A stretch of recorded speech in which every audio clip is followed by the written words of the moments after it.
Well, on Saturday was business as usual in Accra after rainfall. Now, just about a couple of hours probably of rain. What do we see? Flooding everywhere. I mean, flooding, cars being dragged away, people's homes getting flooded, people's property being destroyed.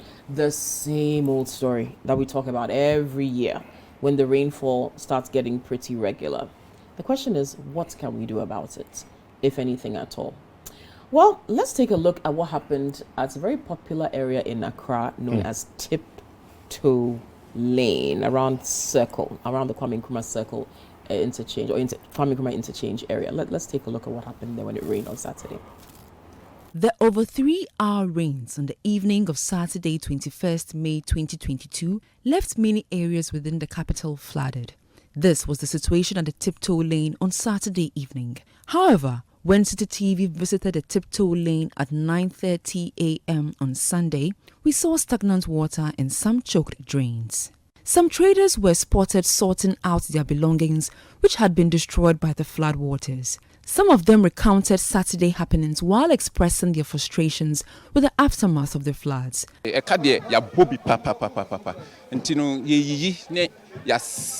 Shops no mu ebi base me am gina ha base am kokofai nyina afọ asay me first shop enema no nyina ma clear ewum so eno e ho na me de me nsa e kire no me shop me first shop no enema no nyina ma sesa afrim nti ye nyina ye hwe de mo abefiri aba nsu ato asay ye niama ena 2 years ago the same thing happen. Nkofo be share aban suma nkofo be share still ye nyamwa wa ye hu hwe gatas ni choki nti e man nsuo ni ko shops ni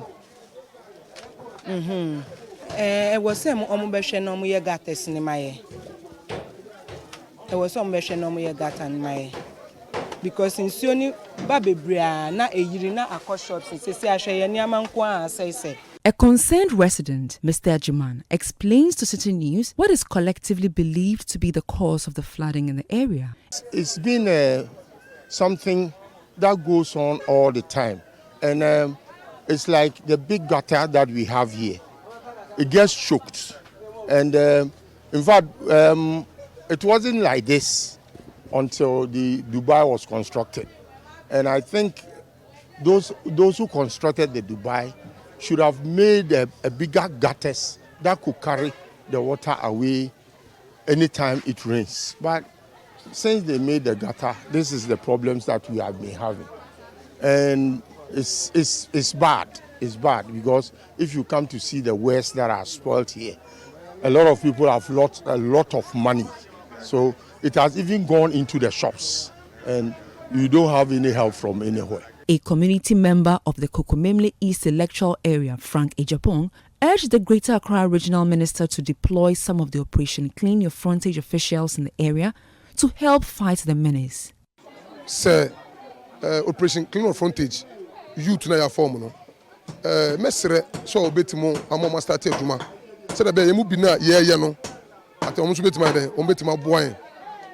Na aduma no etimo aye krabehwe. All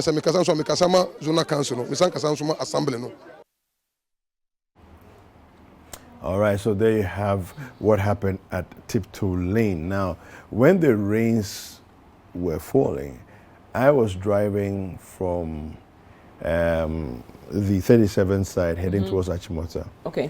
Now, I initially said, oh, let me go through Circle. I was like, where I am, let me just pass through the Obasanjo Highway.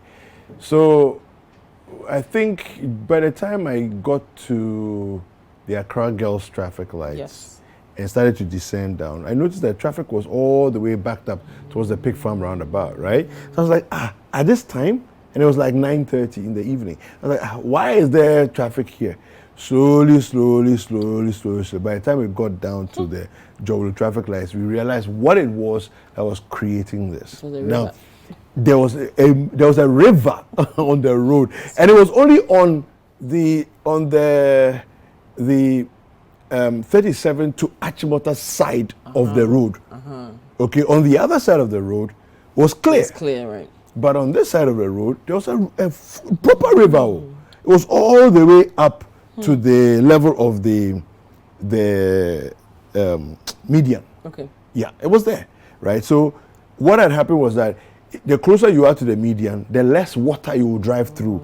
So all the traffic has sort of narrowed from 2 lanes into a single lane at that point. And that was what was creating the backup, right?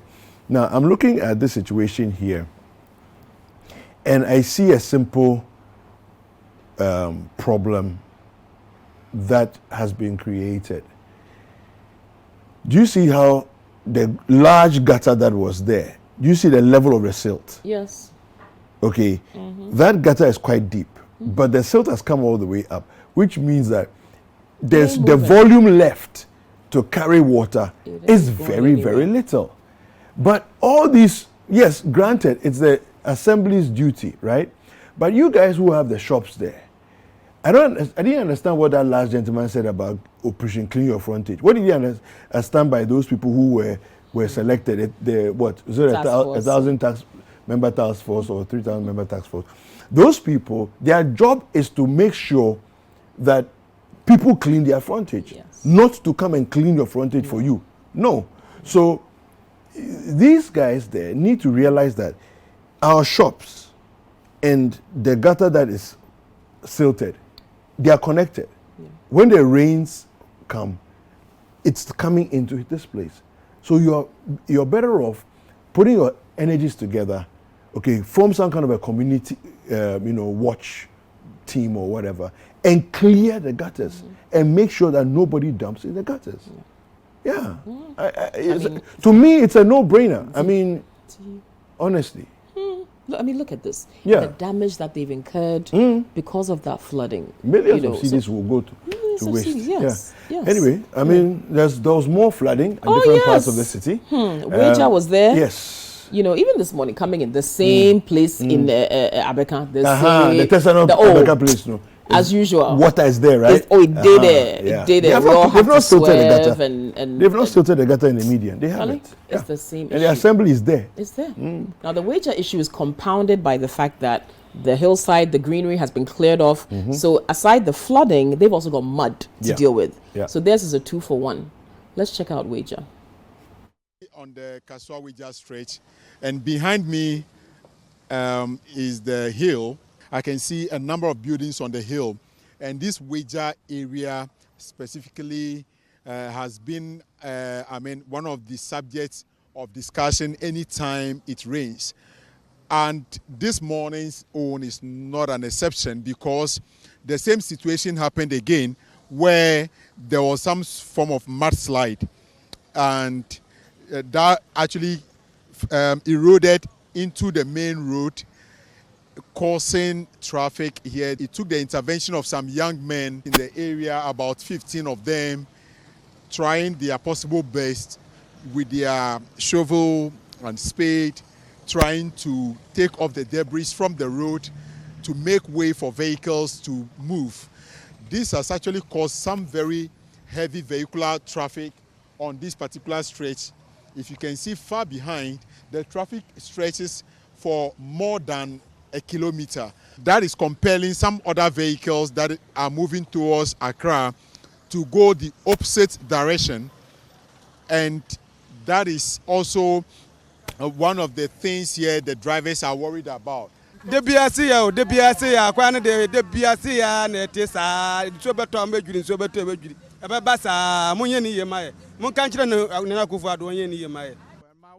is with highways authority. This is a simple work that they can just bring some caterpillar to come and carry all these sands away, or permanently deal with this situation that keep recurring. We don't know what is happening in this country. Simple things that we can solve. We are making life difficult for everybody. Our road, because of this little erosion, so Kasoa, we are facing a lot of problems here. From here, Kasoa to Accra is just about 15 minutes. By the time we take 2 hours because of this. That is a passenger in a vehicle expressing disgust about the fact that government after government have deliberately ignored this situation. They feel this situation shouldn't be a subject of discussion today. The heap of sand that has eroded onto the road is quite thick to the extent that it would need some form of excavator or earth-moving machine to scoop off this debris from the road to be able to make the road motorable for motorists on this road today. If it will be left to these young men who are putting their efforts together, it's going to, this traffic situation is going to get worse, tomorrow being Monday, a working day. And a number of people who went to Cape Coast, Takoradi are now heading back towards Accra to return to work. Let's talk to the man who has been on this ground. This is his comfort zone. He's covered stories all the way from Cape Coast down to this Gown South municipality. His name is Calvis Tete. I was here last week to do a similar report with regard to last week Saturday, and then just today being Sunday, just a week, there's still the same problem. When I came in, the people were actually reluctant to talk because when they feel that the media has portrayed the issue but nothing is happening. So it tells you how frustrated the people around this area are because they believe that authorities can do a lot of things to support them here. Putting up big culverts that will help the rainwater to flow when it rains, and they are not doing that. So they're actually worried that such a situation is happening to them regularly.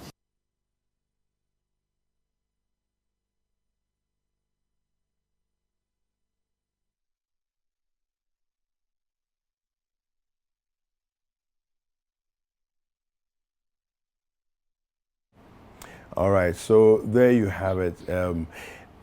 Honestly,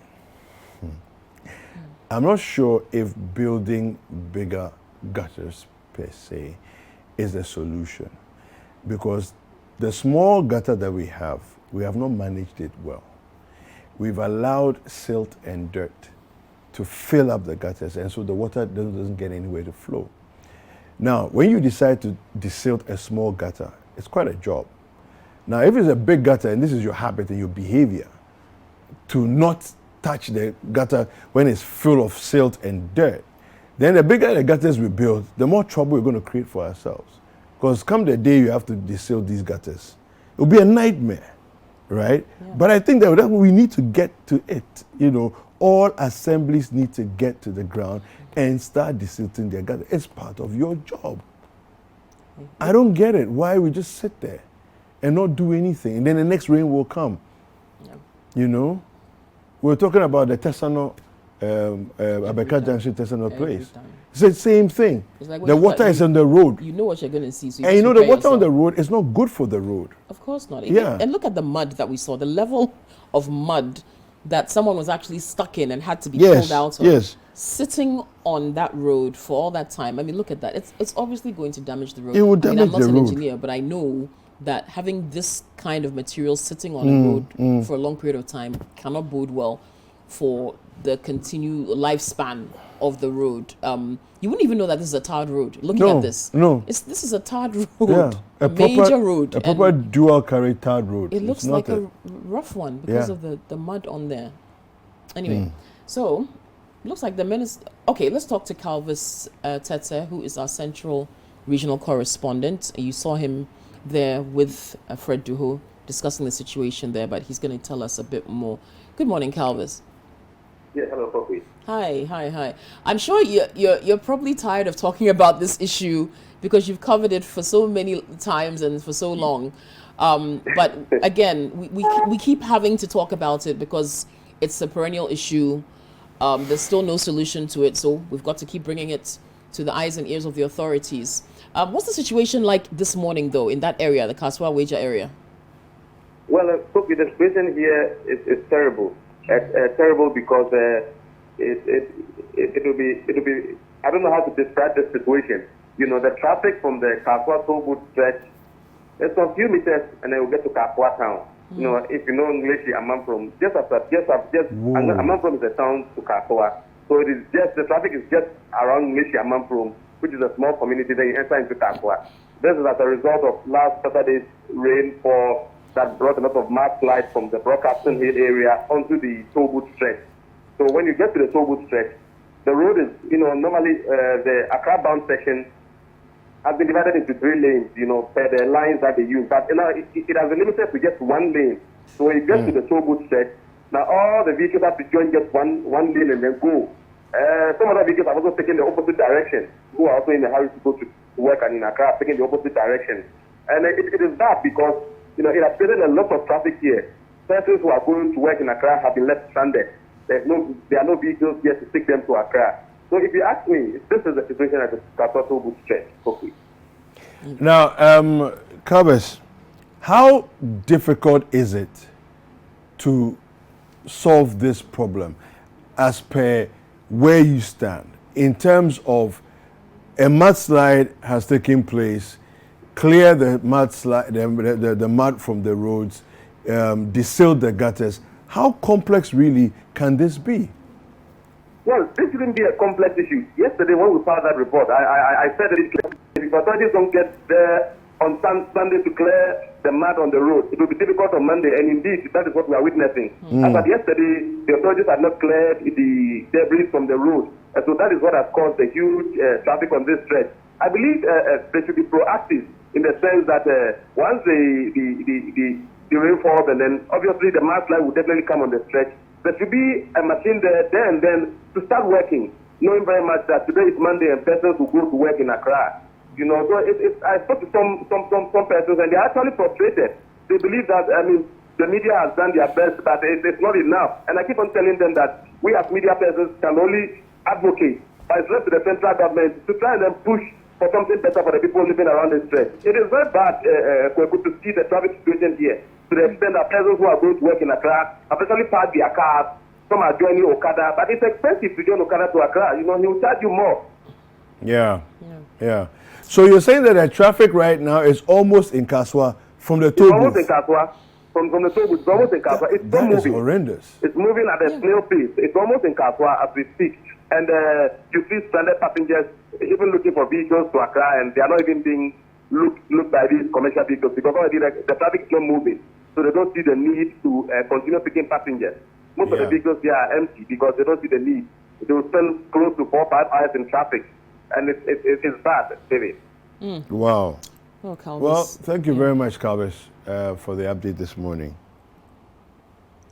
So that was our colleague, Carbis Tete. He's our Central Regional Correspondent, bringing us an update on what's happening in the area this morning. That's the Weija to Kasoa area.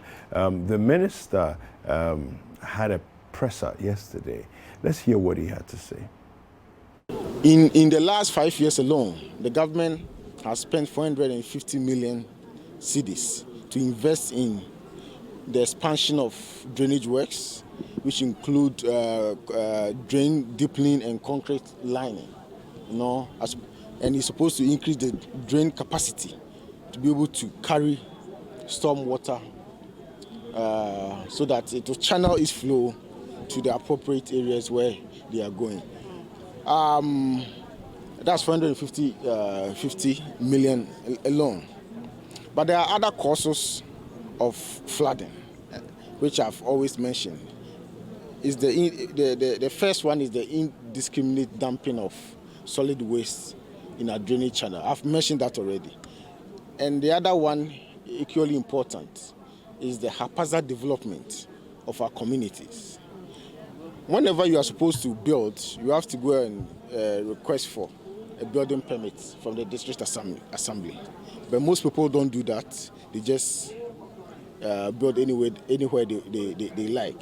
But it's the responsibility of the district assembly to make sure that they issue permits, and whenever permits are not issued, they should be decisive and pull down any structure that is not built on an approved piece of land.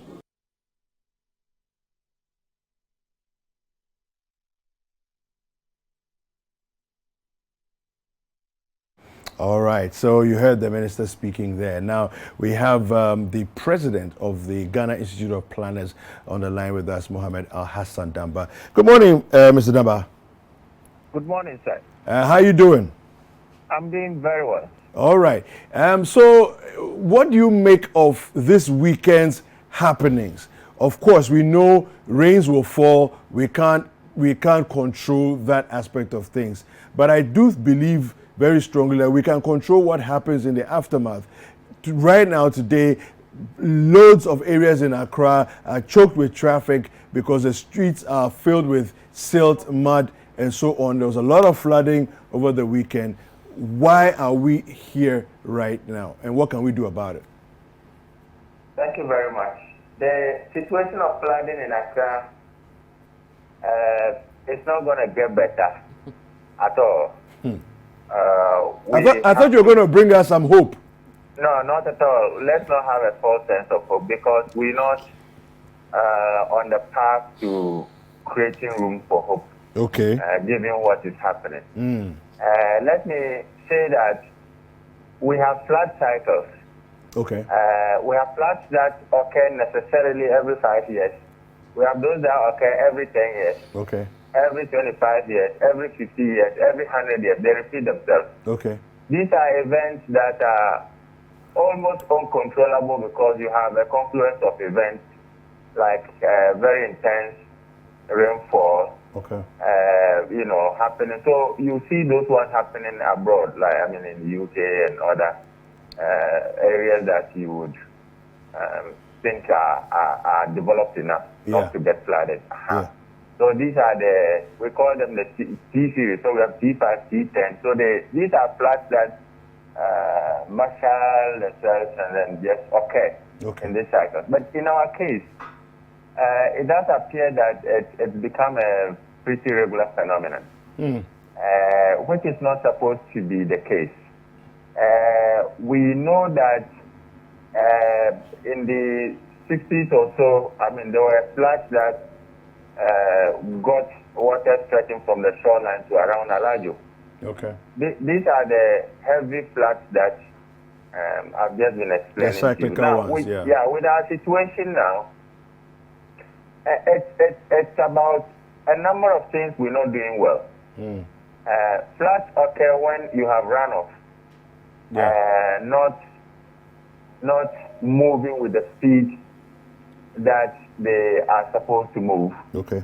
And so they begin to build up wherever they are, and that's what collects as floods. And more importantly, if the channel that is supposed to accommodate this runoff is challenged in any way, then you have flood situations. If you have land surface that is supposed to soak the water, technically we refer to it as speculation. If you have such lands reducing, these days you see people using polished tiles on their compound. This means that 100% of the water is thrown somewhere that the person has no idea about. We also have situations where people are building on waterways. We know of the Ramsar sites, and pretty much in every community, there is that evidence that somebody is sitting on a waterway. Yeah. We also have the big elephant, that's throwing trash or solid waste into our drains and throwing them out of capacity. Now, once, it doesn't matter the size of a drainage channel, it still would perform its function if it's free. But if you have a situation where the entire channel is blocked with silt or solid waste, then the water has to find its own level, as people say. Okay. And this is what is leading to the flood event. Except for me to say that the public, the state is also not doing its part. The flotation and finding refuge in our drains, it's a situation you find in our communities, but it's also a situation you find along our primary drainage channels on our highways. Okay. And so, if this is not worked on, then there's no way the floods they will continue and give us a worse picture than we see now. All right, Mr. Dama, thank you very much for speaking to us this morning. We definitely need to have an extensive conversation on these things and then call out those who are culpable and responsible to make sure that they get to work. But thank you for speaking to us this morning. We'll speak to you again soon. Okay, thank you. So that was Mr. Mohammed Damba, who is the president of the Ghana Institute of Planners. All right. So he made a comment which I thought, you know, was right up where we were talking about the tiptoe lane play. He said, no matter the size of the channel, it will do its work as long as it's free and clear. Yeah. It will do its work. So it's not about building bigger gutters. It's about clearing the trash and the silt from the existing ones. That's all it is. Then I'll go back to his initial statement that there's no hope. Yeah, because we've chosen not to do the work. Yeah, we won't do what we have to do. The simple ones that we should do, we won't do it. Refuse and silt. These two things. As simple as that. Whether it's the assembly, it is a community effort. We coming together to say, listen, we are the ones who are at tiptoe lane. It affects all these 50 shops. So let's come together and clear the silt before the next rain comes. If you don't do it, your shop will get flooded again. It's not a curse from God. It is your fault. It's as simple as that. Yeah. I don't know what else we can say about this. Anyway. We'll take a quick break. I think we should take a quick break Take a and quick just break. breathe a little. Yeah, we'll be right back with some more conversations.